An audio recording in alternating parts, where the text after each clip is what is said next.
এই বস্তির সকলের উদ্দেশ্যে আগামী 2 দিনের মধ্যে আপনাদের নিজ নিজ দায়িত্বে ঘরগুলো সরিয়ে না ফেলেন আমরা এসে পুরো বস্তির ঘরবাড়ি ভেঙে দেব। না, আমরা এই বস্তি ভাঙতে দিব না। এতগুলো মানুষ আমরা কই যাবো? মা, ওনারা কি সত্যি সত্যি কইতাছে বস্তি ভেঙে দিব? বস্তি ভেঙে দিলে আমরা সবাই কই যাবো? জানি না রে মা।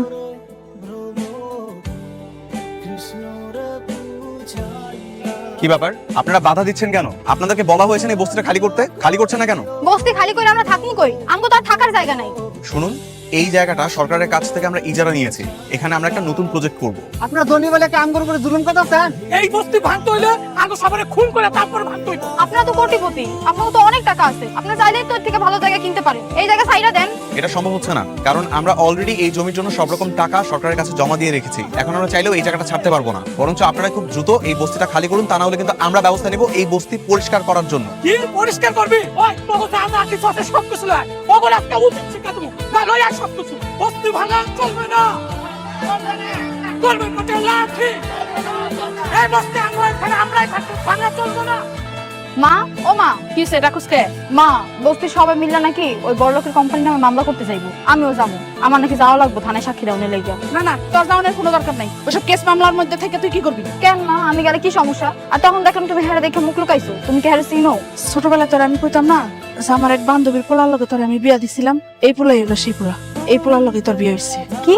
ওই লোকটা আমার স্বামী? আমার স্বামী এত বড় কোটিপতি? তবে কেমন গাড়ি? কি ব্যাপার, তুমি বস্তির ওই মেয়েটা না? হ্যাঁ, আপনার লাগে আমার জরুরি কথা আছে। তোমার আমার সাথে জরুরি কথা আছে। তো তুমি কি আমার অ্যাপয়েন্টমেন্ট নিয়েছো? অফিসের অ্যাড্রেস কোথায় পেলে? বস্তির সামনে আপনার অফিসে সাইনবোর্ড ছিল, ওইখান থেকে ঠিকানা পাইছি। তো বস্তিতে থাকো বলে কি এটুকু জানো না যে কোথাও যেতে গেলে পারমিশন নেওয়া লাগে, বা কোনো অফিসে ঢুকতে গেলে পারমিশনের প্রয়োজন হয়? জানো না? হ্যাঁ জানি। আপনি ওনাকে যাইতে বলেন এন থেকে। আপনার লগে আমার কথা আছে। দেখো অবস্থা, এর মধ্যে একটা বস্তির মেয়ের কথা শুনে আমাদের মিটিং থেকে উঠে যেতে হবে। এই শোনো, তুমি এখান থেকে যাও। তোমার সাথে আমার যত কথা আছে সবকিছু বস্তিতে গিয়ে হবে।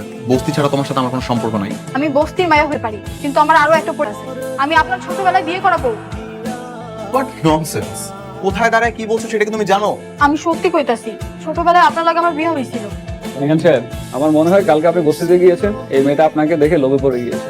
সবচেয়ে বড় লোকের ছেলে পটাতে পারলে লাইফ সেটেল। আমি কোনো লোভে পড়ে এখানে আসিনি। তাহলে কেন আসছো? বস্তি বাঁচানোর জন্য? মা কইছে ছোটবেলায় আমাকে বিয়ে হয়েছিল, আমরা স্বামী স্ত্রী। তোমার মা তোমাকে মিথ্যা বলছে। বের হও এখান থেকে, বের করো। তুমি আবার এসছো? আমার মা কখনো মিথ্যা কথা কয় না। আমি সত্যি আপনার ছোটবেলার বউ। এই মেয়ে, তোমার কোনো ধারণা আছে যে আমি কাদের সাথে চলাফেরা করি, কাদের সাথে আমার উঠা বসা? আপনার মা সবকিছু জানে। আপনি বাসায় যা তারে জিজ্ঞেস করেন, সত্যিটা জানতে পারবেন। কি ব্যাপার? তুই ভাত নাড়াচাড়া করছিস কেন? খাচ্ছিস না কেন? তোমরা কি ছোটবেলায় আমাকে কখনো কারোর সাথে বিয়ে দিয়েছিলে? মানে এটা কি ধরনের প্রশ্ন জিজ্ঞেস করছিস? হ্যাঁ, না, হয় না যে অনেক সময় ছোটবেলায় মা বাবা তাদের বন্ধু বান্ধবীর ছেলে বা মেয়ে কারো না কারোর সাথে বিয়ে ঠিক করে রাখে, কিংবা ছোটবেলায় বিয়ে করিয়ে রাখে। এমন কিছু কি তোমরা আমার সাথেও করেছো? তোর ছোটবেলায় এরকম একটা মেয়ের সাথে আমরা বিয়ে দিয়েছিলাম। আমার বান্ধবীর মেয়ে ছিল। মেয়েটা দেখতে খুব মিষ্টি। তোর বাবার টাকা হওয়ার পর থেকে যোগাযোগ বন্ধ করে দিয়েছে। তার মানে তোমরা সত্যি আমার বিয়ে করিয়েছিলে? আরে না, কিসের বিয়ে? ছোটবেলায় পুতুল খেলতে খেলতে এরকম অনেক ঘটনা ঘটে, এগুলোকে কেউ সিরিয়াসলি নেয় না। খা তো খা। এই চুপ করো তো। কিরকম একটা ফালতু বিষয় নিয়ে তোমরা কথা বলছো? নিহা, তুমি এই যুগের ছেলে, তুমি কেন এরকম একটা সাবজেক্ট নিয়ে কথা বলছো? না বাবা, ঠিক আছে তোমরা খাও। আপনারা আমার মারে সাইডা দেন, আমরা আপনাকে সব টাকা পরিশোধ। এই কথা গত 6 মাস যাবত শুনতেছি। কেন কিস্তি দেওয়ার সময় শর্ত ছিল না প্রতি মাসে মাসে কিস্তি পরিশোধ করতে হবে? দিয়া দিমু তো। আপনাকে টাকা না দিয়া কই যাবো কোন? আমাকে কয়েকটা দিন সময় দেন। কি চাচি, টাকা দিবা নাকি তোমার মায়ের দিয়ে দিবা? খাস করে তোমার মায়ের বিক্রি করে দাও। এইগুলো আপনারা কি করতেছেন বাবা? আমার মায়ের এমন কথা করেন না। তো মায়ের দিয়া অনেক টাকা ইনকাম করা যাবে। কি আপা দেবা নাকি? আল্লাহ দয়া লাগে, আপনারা আমার মায়ের নিয়ে এমন বাজে কথা করেন না। আমার মায়ের আপনারা কিছু করেন না। আমার মায়ের ছেড়ে দেন, আপনাকে পায়ে ধরি। কি ব্যাপার, আপনারা ওনাকে এরকম বেঁধে রেখেছেন কেন? আর এতগুলো মানুষের সামনে একটা মানুষ এরকম ভাবে বাধা, আপনারা কি তামাশা দেখছেন এখানে? কে আপনি? হিরো? শোনেন হিরো, ওনার কাছ থেকে টাকা পাই, কিস্তির টাকা দিতে পারতেছে না তাই বেঁধে রাখছি। টাকা না পাওয়া একজন মানুষকে এরকম ভাবে বেঁধে রেখেছেন? আপনারা কি মানুষ না জানোয়ার? হিরো ভদ্র হবে, ঠিক আছে? গালি কিন্তু আমরা দিতে পারি। কত টাকা পান ওনার কাছে? 30,000 টাকা। ওনারে তো বলছিলাম টাকা দিতে না পারলে ওনার মেয়েকে দিতে। প্রতি তেলায় বিক্রি করলে ভালো টাকা পাওয়া যাবে। এখানে 50,000 টাকা আছে, নিজের টাকাটা বুঝে নিবি আর বাকিটা রেখে দিস। যা এখান থেকে। 50,000 টাকা দিয়ে করে কিনে নিলেন? হ্যাঁ, বড় লোক তো, হিসাব ঠিকই আছে। 3-4টা রুপি তো এমনও লাগে। হ্যাঁ, তোদেরকে 2 মিনিট টাইম দিলাম, 2 মিনিটের মধ্যে যদি এখান থেকে না পালাস না, হাত পা ভেঙে হসপিটালে ভর্তি করবো। কে হন না বস্তির মেয়েটার জন্য আমাদেরকে মারতেছেন? আমি ওর যেটাই হই না কেন, তোদের কোনো সমস্যা? যাই না। এই আপনারা সবাই কি দেখতেছেন? জান এখান থেকে। কি? ঠিক আছে, আমি এখন আসছি। যে শুনতেছেন একটু খারাপ না? আবার কি হয়েছে? আপনার মাল্লার কথা কইছিলেন, আমগো বিয়ের কথা জিগাইছিলেন? হ্যাঁ করেছি। কি কইলো আপনার মা? নিশ্চয়ই এতদিন পর আমার কথা শুনে খুশি হয়েছে, তাই না? আমার মা তোমাকে চেনেই না, আর আমি খুব ভালো করেই বুঝতে পারছি যে তুমি কথায় কথায় মিথ্যা বলার বানোয়াট কথা বলো। ফার্দার আর এভাবে করে আমাকে বিরক্ত করবা না। কিরে তুই এখানে মন মরা এখানে রয়েছিস কেন? আচ্ছা মা, তুমি হ্যাঁ ঠিক চিনছো তো? হ্যাঁ মাও নাকি আমার চিনে না। কি কস? কিন্তু ওই তো তোর বিয়ে করাইছিল, আমারে কইছিল যে তোর মায়ের এত সুন্দর, আমারে দিয়া দে। তাইলে এখন আমার চিনে না কে? কি জানি, তা তো কইতে পারলাম না। রাবু তো খুব ভালো মনের মানুষ আসছিল, ওর স্বামী একটু অহংকারী। আমার মনে হয় কি মা, হ্যাঁ হ্যাঁ মায়ের জিগাই নেই, না জিগাই আমগুলো মিথ্যা কথা কইছে। এটাও হইতে পারে, তাই মনে হয় করছে। আন্টি আসসালামু আলাইকুম। ওয়ালাইকুম আসসালাম। না আমার তো কোনো কাজের লোক লাগবে না, তুমি আসতে পারো। আমি তো কাজের লাগে আই নাই। তাহলে? আমার নাম রাইসা, আমি আপনার বান্ধবী সুরাইয়ার মেয়ে। হাই মা, বস বস বস। তো মা কেমন আছে? ভালো আছে আন্টি। মা তো সবসময় আপনার কথা কয়, আপনার লগে নাকি কত বছর ধরে দেখা হয় না। ছোট্টবেলায়, সেই ছোট্টবেলায় তোমাকে আমি দেখেছিলাম। হয়ে গেছে মেয়েটা আমার, মাশাআল্লাহ। অনেক বছরের কথা তো, তুমি বাড়ি চিনলে কি করে? আমি তো আপনাকে অফিস থেকে ঠিকানা নিয়েই নাইছি। কি ব্যাপার, তুমি আমাদের বাসায় কেন? তুই ওকে চিনিস? হ্যাঁ চিনি, আমাদের নতুন প্রজেক্ট যে বস্তিতে হওয়ার কথা চলছে, ও সেই বস্তিতেই থাকে। আচ্ছা আন্টি, মা কইছিল ওনার লগে নাকি ছোটবেলায় আমার বিয়ে হয়েছে, এটা কি সত্যি? হ সত্যি, অনেক ছোটবেলায় তোমার মা আর আমি তোদের দুজনকে বিয়ে দিয়েছিলাম। মা তুমি কি সিরিয়াস? তুমি এগুলো কি বলতেছো? তুমি না বলেছো যেগুলো পুতুল পুতুল খেলা ছিল? দেখছেন, আমি কইছিলাম না আপনারে যে আপনি আমার স্বামী, এখন বিশ্বাস করলেন তো আমার কথা? মা যদি সত্যি ওর সাথে আমার বিয়ে হয়ে থাকে, তোমরা এগুলো কথা আমাকে আগে বলো না কেন? বাবার বারণ, তোমার বাবার বারণ ছিল যে ছোটবেলার এই বিয়েগুলো নাকি পুতুল পুতুল খেলা, এটা কোনো বিয়ে না, তাই বলতে পারিনি। ঠিকই বলেছিলাম আমি, জীবনটা কঠিন বাস্তব, আর বাস্তবতা কোনো ছেলে খেলা নয় যে যা খুশি তাই করবো। এই মেয়ে, তুমি সুরাইয়ের মেয়ে, তোমাকে এখানে কে এনেছে? ও একাই এসেছে। এই শোনো, তোমাকে আগেও বলেছি সব পুরনো কথা ভুলে যেতে, সব ভুলে যাও। বলবে কি করে? কোটিপতি দেখেছে না, সে তো এখন কোটিপতির বউ হবার স্বপ্ন দেখছে। যা মুখে আসছে তাই বলে যাচ্ছ, মানে একটা বাচ্চা মেয়ে।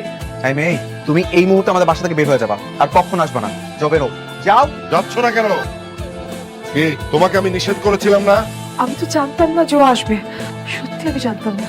বাবা, তার মানে তোমরা আমাকে মিথ্যা বলেছিলে? সব সময় নিজের অবস্থান ঠিক রাখবে। তুমি কে আর ওকে? ও হচ্ছে একটা বস্তির মেয়ে।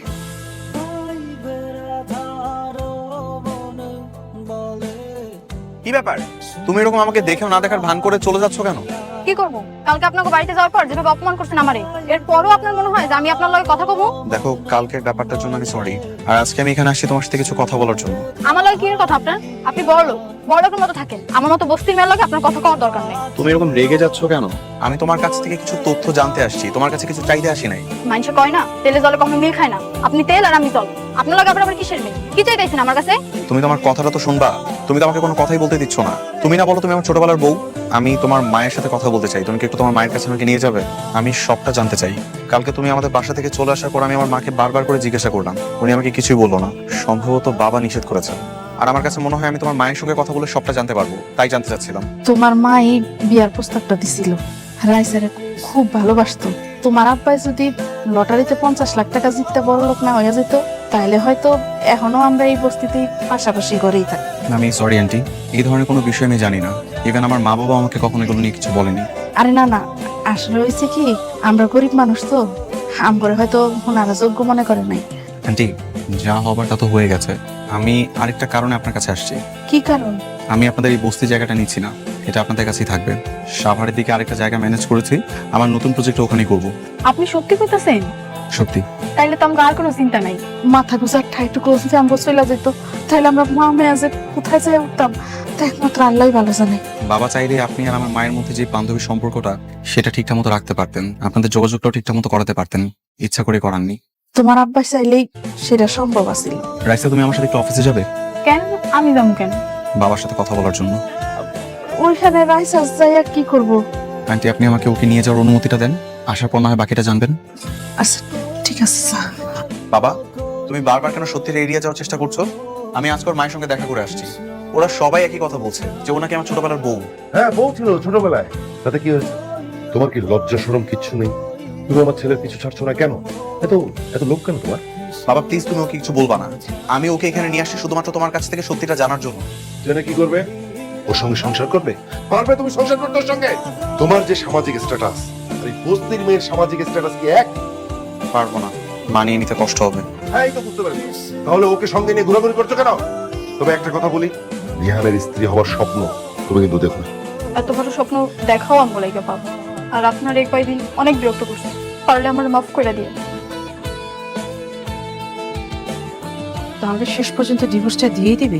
বিয়ে যেহেতু হয়েছিল মা, ডিভোর্স তো দিতেই হবে। কিন্তু ঠান্ডা মাথায় চিন্তা করে দেখ বাবা। অনেক ভেবে দেখছি মা, সম্ভব না। তাহলে কি কোনোভাবে সম্ভব না বাবা? না, সম্ভব না। তুমি এসব কথা কেন ওকে বলছো? তোমার ছোট্ট একটা ছেলে মানুষের ভুলের কারণে আমার ছেলে সারা জীবন কেন কষ্ট পাবে? আমি সিদ্ধান্ত নিয়েছি যে আমি ওনাদের সঙ্গে গিয়ে কথা বলবো, যত টাকা লাগে আমি ওনাদেরকে দিব, কিন্তু তারপরেও ওই মেয়ের সাথে কোনো রকম কোনো সম্পর্ক আমি রাখবো না। তোমাদের যেটা ভালো মনে হয় তোমরা সেটাই করো। মা, ও মা, বাবা এই বস্তার মধ্যে কি? টাকা সবগুলো আপনাদের জন্য। টাকা কেন আসছে আমারে কিনতে? না, ছোটবেলায় তোমার সাথে আমার যে বিয়ে হয়েছিল সেটা তো ডিভোর্সের প্রয়োজন, তাই টাকাগুলো নিয়ে আসছে দেনমোহর হিসেবে, যেই টাকা দিয়ে আপনি চাইলে আপনার মেয়েকে আরেকটা ভালো কোথাও বিয়ে দিতে পারবেন। তুমি কি সম্পর্ক রাখবা না? না মা, রাখার দরকার নেই। আপনার এই টাকা আপনি নিয়ে যান। আর ডিভোর্স দিবেন তো ঠিক আছে, আমার কোনো আপত্তি নেই। এখানে অনেকগুলো টাকা আছে, এই টাকাগুলো ফিরিয়ে না দিয়ে রেখে দাও, তোমাদের সংসারে কোনো অভাব থাকবে না, তোমরা খুব ভালোভাবে জীবনযাপন করতে পারবে। আমাকে কথা আপনার চিন্তা করা লাগবে না, আমগো ব্যবস্থা আমরা ঠিকই করে নিই। হ্যাঁ বাবা, তুমি টাকাগুলো নিয়ে আসো, এগুলো আমার কোনো দরকার নাই। আমরা কারো দয়া নিয়ে বাঁচতে চাই না। আর এই টাকাগুলো আপনার বাবারে গিয়ে দেন, তার তো অনেক অহংকার। ঠিক আছে, যদি না নিতে চাও তাহলে তো আর জোর করে দিতে পারবো না, তবে কখনো যদি টাকার প্রয়োজন পড়ে তাহলে আমাকে জানিও, টাকাগুলো তোমাদের কাছে পৌঁছে দেবো। এমন দিন আমগো জীবনে না হোক। আর আপনি চলে যান এখান থেকে। চলো। বস্তিতে গিয়েছিলে? হ্যাঁ গিয়েছিলাম, ওরা বললো যে ওদের কোনো টাকা চাই না, টাকা নিতে রাজি হয়নি। ওরে বাবা, টাকা চায় না তো কি চায়? আমাদের সব সম্পত্তি ভোগ করতে চায়? বিষয়টা এরকমও না বাবা, ওরা ডিভোর্স দিতে রাজি আছে, কিন্তু কোনো টাকা বা কিছু ওদের চাই না। ওই বস্তির ছোট লোকদের আচরণ দেখেছো? নুন আনতে পান্তা পুরোয় টাকা চায়। নিতে চাচ্ছে না, দিও না। ওই মেয়ের চিন্তা মাথা থেকে ঝেড়ে ফেলে দাও। একটু দেখো তো। ছবিটা দেখে চেনা চেনা লাগছে, কিন্তু কে এটা? সোভান চৌধুরীর মেয়ে, বিদেশ থেকে লেখাপড়া শেষ করে দেশে ফিরেছে। ওর সঙ্গে তোমার বিয়ে আমি ফাইনাল করছি। মানে আমি ছেলের মা, আমি কিছুই জানলাম না, মানে তুমি আমাকে বলারও প্রয়োজন বোধ করলে? আরে এখন তো বললাম, এখন তো জানলে। বাবা আমি তো এই মুহূর্তে বিয়ে করার জন্য প্রস্তুত না, আমি আরো কটা দিন সময় চাই। ওই বস্তির মেয়েটা যেভাবে তোমার পিছু নিয়েছে তাতে করে আমি আর রিস্ক নিতে চাই না। আমি যদি তোমার কোথাও বিয়ে ফাইনাল করি তাতে তোমার আপত্তি আছে? তা নেই বাবা। এই আংটিটা দিয়া নেহালের মায়ের তখন ধরো দোয়া করছিল। এই আন্টিরা রামুর কাছে রেখে কি করবো? হ্যাঁ গো, আন্টিরা ফিরে দেওয়ানোর দরকার। আজকে যদি আমরা বড় লোক হইতাম তাহলে তার আমাকে ভাবে অপমান করতে পারতো না, তাই না মা? দুনিয়ায় টাকাই সব রে মা, গরিব মানুষের কোনো মূল্য নাই। আমি কালকে ওনার অফিসে যাই আন্টি ফেরত দিয়ে আমি। এই অসময়ে তুমি এখানে? ভয় পাই না, আমি কোনো দাবি নিয়ে আহি নাই। মা কইলো ছোটবেলায় নাকি আন্টিরা আপনার মা আমার দিছিল, যেহেতু সম্পর্কটাই থাকবে না, এটা আমি রেখে কি করবো? এটা আপনার কাছে রেখে দেন। লাগবে না, এটা তোমার কাছে রেখে দাও। আমি যেহেতু এই আংটির ব্যাপারে কোনো কিছু জানতাম না, সো এটা তোমার কাছে থাকলে আমার কোনো ক্ষতি নেই, রেখে দাও। যেহেতু সম্পর্কটাই থাকতেছে না, এটার স্মৃতি আমি কেন বয়ে বেড়াবো? তুমি এমন ভাবে আমাকে কথাগুলো বলছো যেন আমি কখনো তোমার কোনো একটা শত্রু হিসেবে ছিলাম, কিংবা আমি তোমাকে কোনো কথা দিয়ে সেই কথা রাখিনি। দীর্ঘদিন একটা রিলেশনে থাকার পর এখন আমি তোমাকে বিয়ে করবো না, আমি তেমন কোনো কিছুই করি নাই। দেখো তোমার মা এবং আমার মা তারা বন্ধু ছিল, তাদের দুজনের মধ্যে একটা কথা ছিল, ছোটবেলায় তারা কোনো একটা পরিকল্পনা আমাদের দুজনকে নিয়ে করেছিল, যেটা এখন আর হচ্ছে না। কিন্তু ওই ব্যাপারে তুমিও কিছু জানতা না, আমিও কিছু জানতাম না, এখানে তো আমাদের কারো কোনো দোষ নাই। আমি আপনার দায়ী করতেছি না তো, আপনার কোনো দোষ নেই, দোষ আমার। আমরা গরিব, আমি যদি তোমাকে বিয়ে করি তাহলে আমার এই সমাজে বাকিদের সাথে আমি কিভাবে চলবো? আমরা যদি আজকে বড় লোক হইতাম তাহলে এত বৈষম্য টানা হইতো না। আমার মতো গরিব মানুষের সমাজে কোনো মূল্য নেই। আমি যদি তোমাকে ভালোবাসতাম তাহলে আমার তোমাকে বিয়ে করা নিয়ে কোনো আপত্তিই থাকতো না। এসব ধনী গরিব কোনো কিছু আমি দেখতাম না, আমি আমার মতো করে তোমাকে বিয়ে করে আমার বাসায় নিজের মতো করে নিয়ে রাখতাম। কিন্তু আমাদের মতো তো ভালোবাসাটাই নাই, তাহলে আমি মনের বিরুদ্ধে জোর করে গিয়ে তোমাকে বিয়ে করবো? এরকম ভাবে তো একটা সম্পর্ক কখনো টিকবেও না। এর জন্যই আপনার বিদায় দিতে আসছি। ভালো থাকবেন। বিয়ের কথা একেবারে পাকাপোক্ত করে ফেলেছি। সে তো কার দেখেই বুঝতে পারছি, কিন্তু একটা জিনিস বুঝতে পারছি না, যে বিয়ের মতো এত গুরুত্বপূর্ণ একটা কাজ তুমি তো হুটহাট সিদ্ধান্ত নিলে, কারণটা কি? কারণ আমার ভয় করছে। ভয়? দেখো, আমার ছেলে যদি ওই গরিব ফকিন্নির বাচ্চাটার প্রেমে পড়ে যায়, সত্যি সত্যি যদি ওকে ভালোবেসে ফেলে, তারপর আমার কাছে এসে যদি বলে যে বাবা ওই তো আমার স্ত্রী, ওর সঙ্গে আমি সংসার করতে চাই, গরিব কি সুরাইয়া নাকি আমরা? মানে অবাক হচ্ছ না? ছি, এখন থেকে 16 বছর আগে তুমি সুরাইয়ার লটারিতে জেতা 50 লাখ টাকা কেটে নিয়েছিলে। আজ যদি সুরাইয়া ওই টাকা থাকতো তাহলে আমরা থাকতাম বস্তিতে, আর সুরাইয়া থাকতো এই। তোমাকে আমি বলেছিলাম না, তোমাকে আমি বলেছিলাম না যে এই কথা যেন কেউ না জানে। তুমি আমাকে একদম চোখ রাখাবে না। তুমি সুরাইয়ার টাকা আত্মসাৎ করেছো, আর এখন তুমি বলছো যে সুরাইয়া গরিব, ছোট লোক, অভদ্র। লজ্জা করে না?